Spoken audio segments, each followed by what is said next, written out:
કઈ વનસ્પતિ શિકારી છોડ તરીકે ઓળખાય છે? મિત્રો, ઈવીએસ નો પ્રશ્ન નંબર 4. ગોરડ, કરસપર્ણ, સૂર્યમુખી કે ફાફડાથો?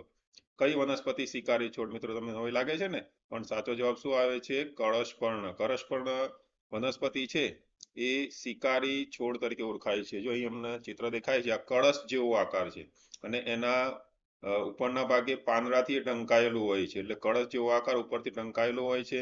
એટલે કોઈ પણ જીવજંતુ અહીંયા આવે તો અહીંયા એની ખાસ સુગંધ હોય છે. સુગંધના કારણે શું થાય છે? તે કીટક આકર્ષાય અને પછી એ પાંદડું બંધ થઈ જાય અને એનો ઉપયોગ કરે છે કરસપર્ણ. અને ક્યાં જોવા મળે છે? તો ઓસ્ટ્રેલિયા, ઇન્ડોનેશિયા અને ભારતના મેઘાલય રાજ્યમાં જોવા મળે છે. એની શોર્ટ કી મિત્રો તમે શીખવાડી દઉં તો ઓ ભાઈ શબ્દ યાદ રાખવાનો. ઓ એટલે ઓસ્ટ્રેલિયા, ભા એટલે ભારત, ઈ એટલે ઇન્ડોનેશિયા. એટલે ત્રણેય દેશોના નામ તમને પરીક્ષામાં ઝડપથી યાદ રહી જાય. અને વૈજ્ઞાનિક નામ શું છે? મિત્રો, અહીંયા લખેલું છે, બરાબર ધ્યાન રાખીને નોંધી લેજો. તમારે પરીક્ષામાં યાદ રાખવાનું છે. એનો આકાર કરસ જેવો હોય છે, મોઢું પર્ણથી ઢંકાયેલું દેખાય છે અને ખાસ સુગંધના કારણે જીવજંતુઓને આકર્ષે છે. તો આ પ્રકારના આપણે બધા જ વિડીયો મેળવવા માટે દરરોજ વિડીયો મેળવવાના હોય તો ચેનલ સબસ્ક્રાઇબ કરી દો. ત્યાં સુધી આવજો ને